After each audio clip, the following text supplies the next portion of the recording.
Hello everyone, it's me, Sagi77. As you can see here, I got a paper airplane. I was gonna do something like origami themed, but I'm not really good at it, so I made a paper airplane, so let's see how this works. Right. Can't see anything. Paper Mario the Origami King.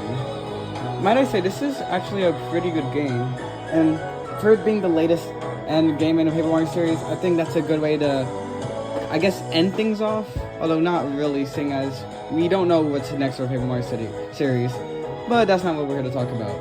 In this game, we have a couple of boss fights, and they're actually some pretty good ones, and especially with this game's battle system, the boss fights can be pretty cool and unique, so today we're going to rank all of them. So the way we're going to do this is basically how fun are the boss fights to fight, and how creative are they. Bonus points going to arena, and design and boss music. So yeah, with that being said, let's get things started.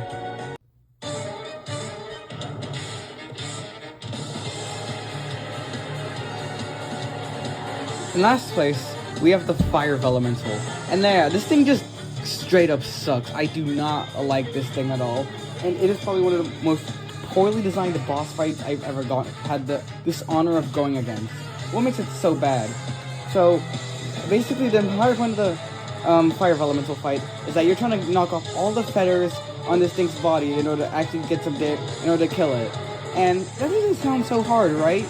Like, you have the 1,000-fold arms, you get access to it really early on into the fight, so like, you can just like straight up pull them out. It's not that bad, right? Here's the thing, for some reason in this fight, you can't just use the 1,000-fold arms whenever you want. Instead, you have to get this thing down to a sliver of its health, and then use the 1,000-fold arms to kill it. And this doesn't seem so bad.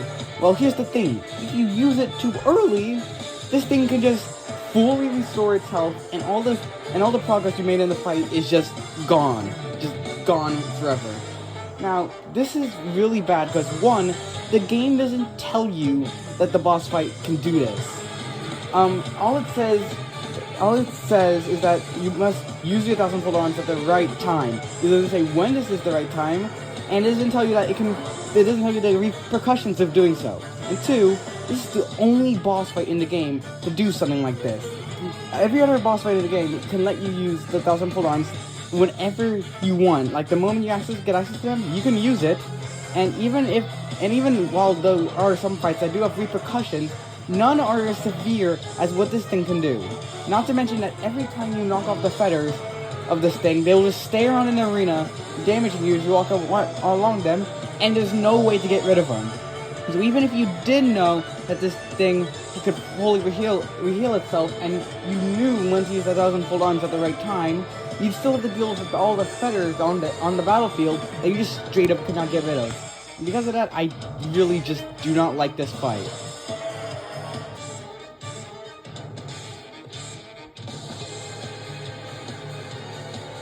Next up, we have the Earth Elemental. This fight is actually leagues better than the Fire Elemental. The only reason it's actually this low is not because the fight itself is bad, but because of where it shows up. You guys didn't know, the Earth Elemental is the first boss within the game, and as first bosses go, it's pretty easy. But that's not why it's bad. In fact, the reason it's bad is because it's the first boss of this game specifically. One problem with this game is that it's very hand-holdy at the very beginning of the game, and because this is the first boss fight, you'll have Olivia talking your ears off every 3 seconds, telling you how boss fights work. And I feel like they could have done this in a better way, either shorten how much Olivia says, or at least just basically just sort of what Olivia says, because she'll be talking so much through the fight, you'll be speaking to her more than you'll actually be fighting the Earth Elemental. And that's kind of upsetting, because the Earth Elemental's fight is pretty fun, and the idea behind it is good, with you having to hit all of the body parts of the Earth Elemental to flip it over, then using the 1,000-fold arms to hit its underside. But because of how handholdy it is, it gets the dishonor of being this low.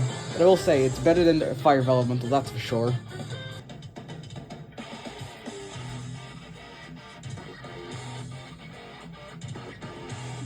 Next up, we have the boss Sumo Bro, and for being so late in the game, this fight is very, very easy. The only thing saying it above the other two is that it at least starts out good. So the way this fight works is that 4 sumo bros will steal some of the most important panels on the board. Those being like the on button and like some of the like the magic circles. And you must go around trying to defeat them so you can get these panels back. And then afterwards, after defeating all of them, you'll then have to defeat the boss sumo bro. And while we're trying to do so, it'll constantly shocking the ground, basically putting you on a time limit. Now, this seems like a really good premise. So where's it all go wrong? It all has to do with the second phase.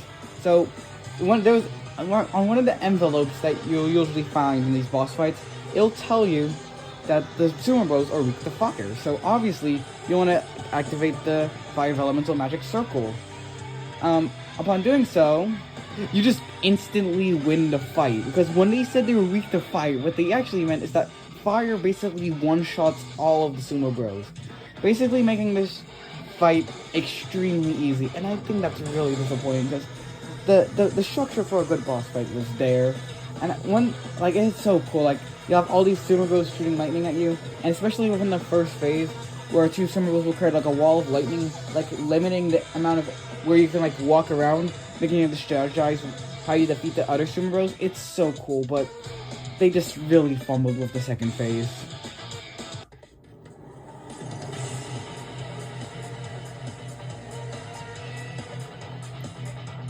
Next up, we have colored pencils, the first Legion of Stationary member. And one thing I will like to say before we talk about this guy is that I really do like the Legion of Stationary. Even though they're just basically Office Surprise with like very basic personalities, they are very funny. And I also like their boss fights. So, with that being said, let's talk about colored pencils. This boss fight is actually pretty fun, with him using his like colored pencils as missiles, and you having to close the lid of him, like it was basically his mouth, to make sure that the colored pencils shoot inside of him and like blow him up. And I think that's pretty cool. And then we have this like really cool special move where he will start like spinning his colored pencils really fast, and you have to use the 1,000-fold arms to grab him and then slam them into his mouth. That is also really cool. Now, why is he so low then? The thing is that even though his boss fight's really cool, seeing as he's the the first Legion of Stationary member you meet, his boss fight is very simple, and he also has probably the most boring personality of Legion of Stationary, with his personality basically being, I like to talk a lot. And what's kind of funny, seeing as his entire body is basically just a giant mouth, that's it. Yeah, not to mention he also has like the worst boss theme out of the Legion of Stationary. Although I will say, even though it's the worst, it is still pretty cool. But yeah, luckily we'll get a chance to see the other members shine better. That doesn't make any sense.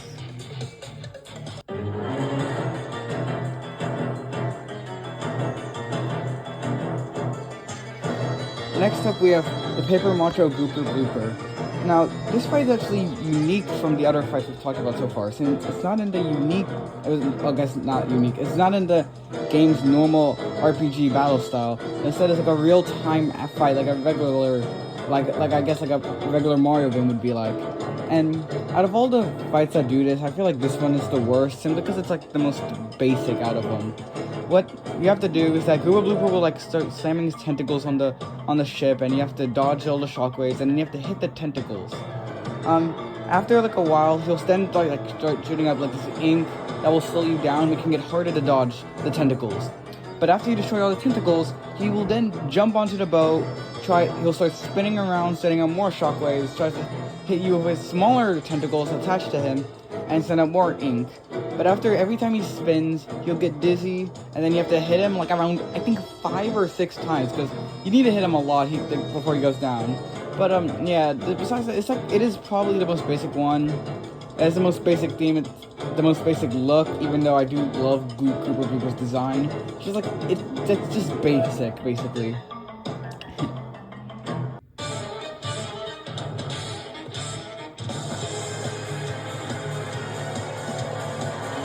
Next up, we have the Water Elemental. Now, similar to the Paper Mario Gooper Blooper, this boss fight is pretty basic. It's the most basic of the elementals. But seeing as like we already have like 2 of the 4 elementals down like at the bottom of the list, being basic kind of saves this fight. So basically, what you're trying to do is basically like the Water Elemental will summon like these little water spouts that will wash away any panels that you need to, in order to attack it. So what you're trying to do is you're trying to map out a path and where your panels won't get washed away so you can attack it. And the interesting thing about this is that as you're doing this, it'll also start sucking up water like a sponge. And this is means like preparing for a giant attack. So using the Earth Elemental, you have to like raise up Mario to avoid the giant wave that the Water Elemental creates, which will then tire it out, and then that allows you to do damage to it. So yeah, like I said, it's very basic, but it is really like it's a water dragon. It's gonna be pretty cool. That and like it is probably one of the better elemental fights. Like I said, like the elemental fights are very hit or miss, and we'll be seeing actually a better elemental fight later on in the list. But that's not what we're talking about right now, so we should probably move on.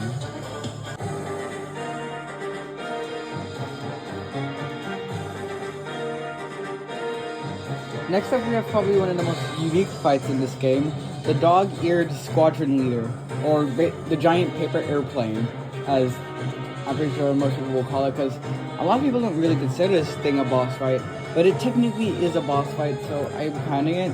And I say this fight was, the idea behind this fight was pretty cool, with this like entire shooter segment, like with the paper airplanes, and this thing's actually pretty fun to fight against, with it summoning a bunch of paper airplanes that go at you, and like it can get kind of overwhelming if you're not paying attention, and then you have to shoot this thing down, and then while that seems like, and like it seemed like a regular fight, after you shoot it, it'll seem like this thing will go down, only for it to turn around and try to like ram into the airship, and you'll have to shoot it down quickly to defeat it. But yeah, while there's not much behind it, like the entire the entire idea behind it is what makes it like go up this high, and I think that's pretty cool.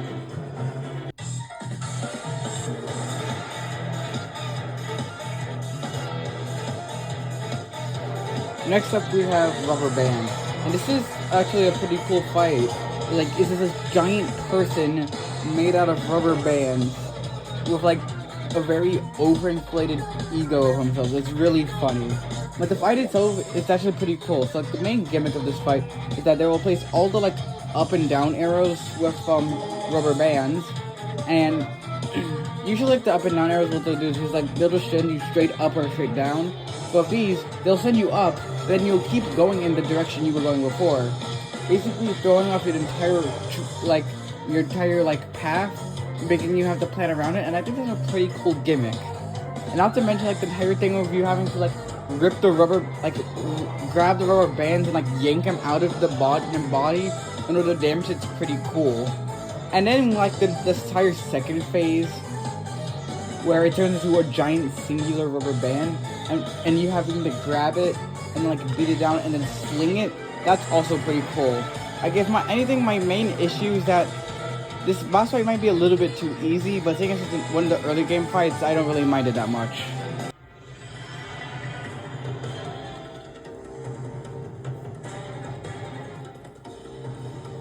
Next up, we have the Paper Macho Pokey, and this is also a pretty good fight. This is the second fight in the game that's not like a normal RPG battle, more like a regular like Mario battle. I don't know. I feel like there's a correct term for it, but I'm not sure about it. Anyways, this fight is actually pretty cool.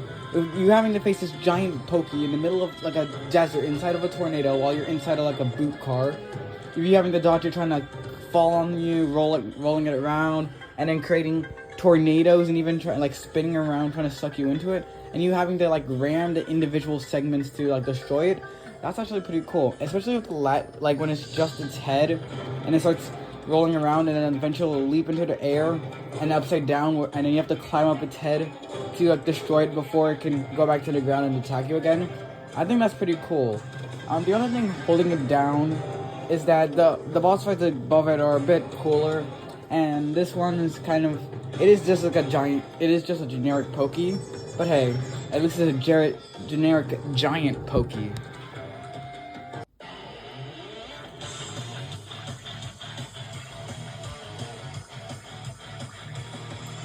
Next up, we have the Stapler boss fight, and this fight is like the penultimate boss of the game. You fight this right before the final boss, and yeah, it definitely shows it. This is probably one of the hardest fights in the game. So the main part of this fight is basically that you're trying to get rid of the staples within the stapler itself, because the stapler will use these staples to attack you, and it has a lot of there's like a lot of dangerous attacks, like whether it's shooting the staples at you, trying to crush you with them, or just straight up biting you. And then if you don't block the staples, you will get stapled to the ground. It'll get to like do even more, do another attack on you, and it does a lot of damage.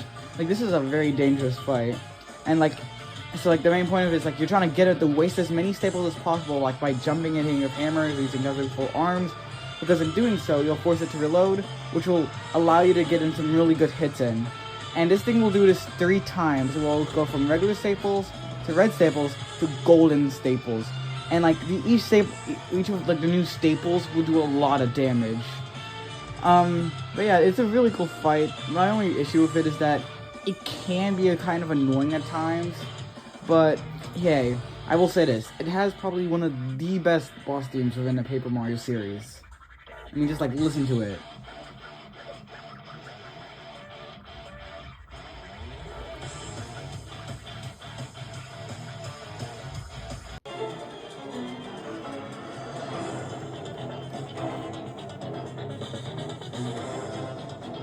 And here we have reached the take of the video that will probably result in me ending up in a ditch somewhere. But yeah, no, I do really like the Paper Mistake Buzzy Beetle, because like the entire concept of this thing is really cool. With it being a bunch of like faces of people, like Bowser's minions, attached to this giant Buzzy Beetle, and like it's using Kamek's magic powers to attack you, and I think that's really cool. But yeah, this fight has 3 phases. In the first phase, it'll summon like these floating I'm gonna say like paper mache dry bones heads to attack you while also shooting magic blast at you, and you simply have to destroy the dry bones heads. In the second phase, it'll start shooting giant wait sorry it'll start shooting giant magic blasts, and after doing a couple blasts, it'll like kind of like tire itself out, and you have to pull Kamek's face from its nose to like get rid of its magic abilities. And then lastly, it'll become like a giant. After you rip off Kamek's face, it'll just become a giant Buzzy Beetle, and you'll have to dodge it as it's like spinning around the arena, and like you'll hit it every time it starts spinning. I think this fight is really cool. It's a pretty engaging fight, and I do think it's like a nice little warm up before entering Scissors fight. Even though these 2 fights have nothing to do with each other, except for the fact that Scissors is the one that created it. So yeah.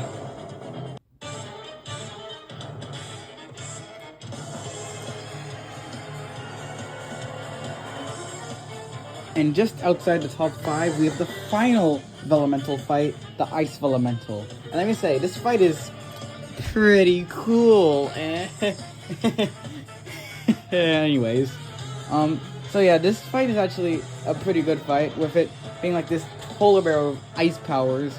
And like the entire thing behind is that it'll cover itself in ice, and using the Fire Vellumental, you'll have to melt this ice, because seeing as all your attacks do nothing to this thing.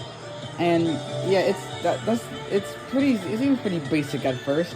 Then after you get a couple of good hits in, this thing will then create an ice maze, and you have to memorize it or just take a picture of it using the Nintendo Switch's screen capture system. But that's kind of like a boring way of doing it. So yeah, you just memorize the maze, and then you have to follow it to get to the 1000-fold arm panel, and to like smack it. And well, this description of the fight does seem pretty basic. This fight is a really good fight, with having a lot of cool attacks, using like all the different like using ice, and it's just a really fun fight. And yeah, but now with that being said, let's move on to the top 5.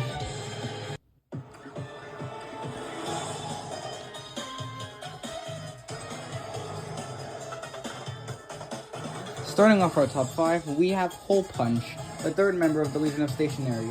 Little spoiler alert, by the way, the top 5 is like mainly consisting of the last members of the Legion Stationary because their fights are just that cool.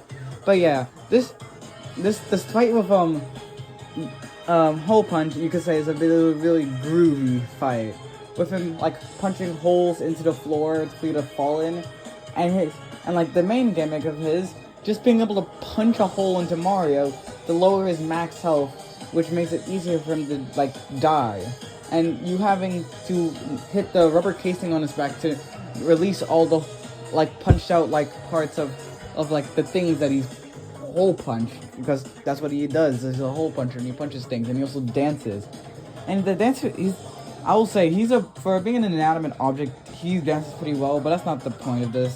The point I'm trying to say is that this is a really fun fight, and I really like the part where like he like starts writing up this like super secret like cool dance move he's got, and you have to use the Earth Elemental to like raise Mario's and causing Hole Punch to like hit his face against the dirt wall, flipping him over, allowing him to use a 1000-fold arm instead of like rip the rubber casing off the Hole Punch, which is kind of gruesome. And I've noticed that a lot of boss fights in this game die in really gruesome ways. But that's not the point. The point I'm trying to say is that this boss fight is really fun.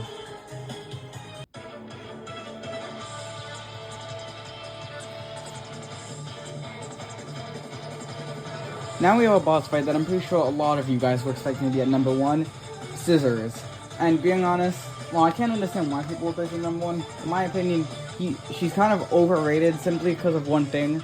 But let's talk about her good points first. It's Scissors. Your paper. Like, need I say more? This entire fight just, it is cool. I keep using the word cool. I want to use a different word, but I can't think of anything. It's unique, I guess. And this fight is split into 2 phases. In the first phase, she'll put like a cover over like the scissor part of like the scissors, and she'll get warning basically saying like, if you hit this cover, I will kill you. And so basically you have to hit the green part of this, like the handle of the scissors, in order to not break the case. And like she'll make this difficult by like flipping over, like during the fight, and yeah, but then after you doing a certain amount of damage, she'll just take it off anyways. And this is what brings the fight like up and down at the same time. Like, so the entire part is like this, like you cannot block the cutting attack. So what you got to do instead is jump over, and I think that's pretty cool because it's like something similar to like Mario and Luigi series, which is a really fun series, if I might say. But unfortunately, this second phase also kind of brings it down because like you get access to the Ice Elemental, and basically using the Ice Elemental you can freeze her, which will stop her from attacking, and then allowing you to use 1000-fold arms on her, and it just lets you repeat this like constantly. And yeah, it's something similar to the boss Sumo Bro, but unlike that one, it doesn't instantly kill her, and plus you don't really have to do that. I mean, I guess you don't have to use the Fire Elemental for the boss Sumo Bro, but it's like not like any of the other elemental attacks in that boss fight would work. But here, like the Ice Element, like you don't have to use the Ice Elemental, and you can like, and like it makes the fight a little bit cooler. But yeah, I think this fight is good, just not as good as our top 3. Speaking of which,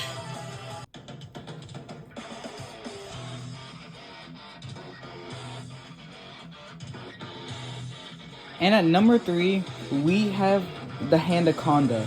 And this fight is just purely up here because this is like a personal favorite. I don't think it's the best fight in the game, but I do think it's like probably the most creative fight in the game because it's a shadowy hand snake. What else can you say to that? And like similar to the last fight, this one is like split into 2 phases, and both of these phases are actually pretty fun. So in the first phase, the Handaconda will like have Olivia wrapped up in itself.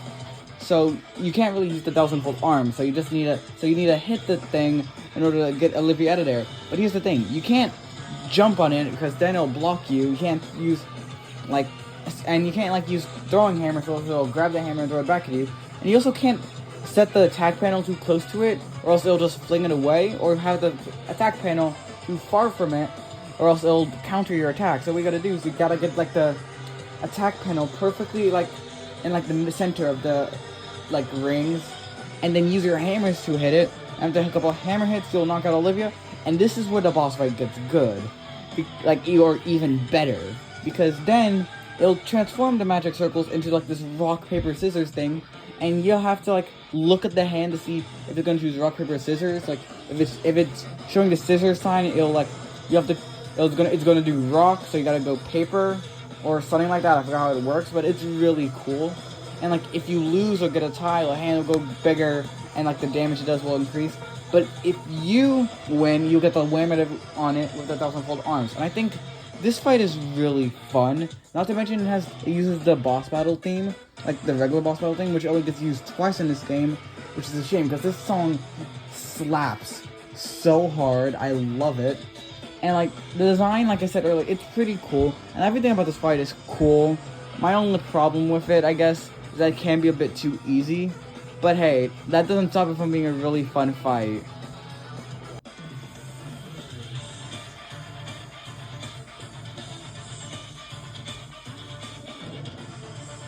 And at number 2, we have Tape.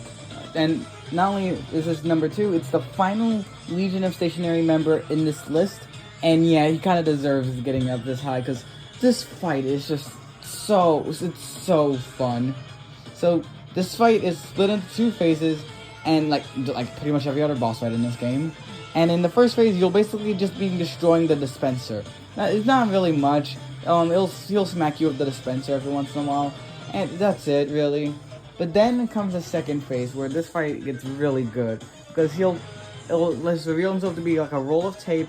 The guy gets a pompadour, which is really cool, especially since his like final personality is he's like some like New Yorkin gangster, like something like that.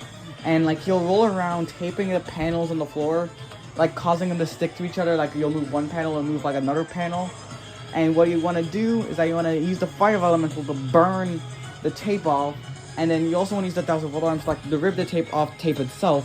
Like this fight is like so fun. Like the entire atmosphere behind it, with you fighting on the top of the tower above the sea, was really cool. The music, 10 out of 10, love it. Like I said, his personality is really fun.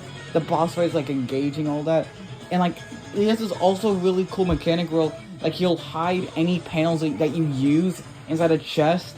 So if you don't open the chest, like you won't really have anything to do against him. It's like, it's so many fun things about this fight. Like the only thing stopping him from being number 1 is that the number 1 fight is just so good. And I think at this point we all know who it is.